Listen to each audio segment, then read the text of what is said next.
help us expand our programming specifically in some of the regions that are focused with RAPP, the Southeast Asia, South Asia, the Latin America, the LTA region, as well as the Africa region, where we've been very heavily focused as well, and allow us to actually bring on some additional staff. The first round of RAPP funding, we're emphasizing about 50% of those funds to be used for ethanol market development.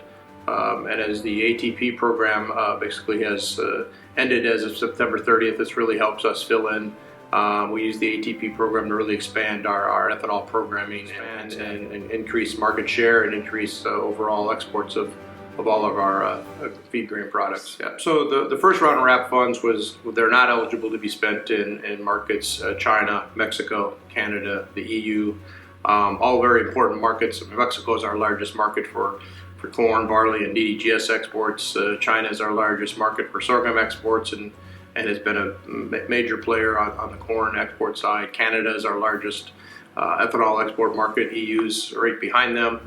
So obviously still very important markets that we want to be working in. And so we are adjusting funds and making sure some of our MAP, Market Access Program funds, can be given to those markets. We've put in a fairly heavy ask for both ethanol programming in Europe. It's a very good market, has potential to grow, but has lots of policy issues to overcome, especially as we look at higher blend levels, and even if we look at sustainable aviation fuel, a lot of policy issues for us to overcome. And so having RAPP, the RAPP 2 funds eligible for Europe, but even looking at the feed grain side of Europe, still some large, big markets that are importers of all kinds of feed grains. Well, our checkoff members are important all around. They're our biggest, very big financial supporters, very big supporters of our programming and even working and taking part in our programs. But the RAPP program includes a 10% match. Gives us, again, programming dollars as well as dollars to have more staff and have more staff on the ground.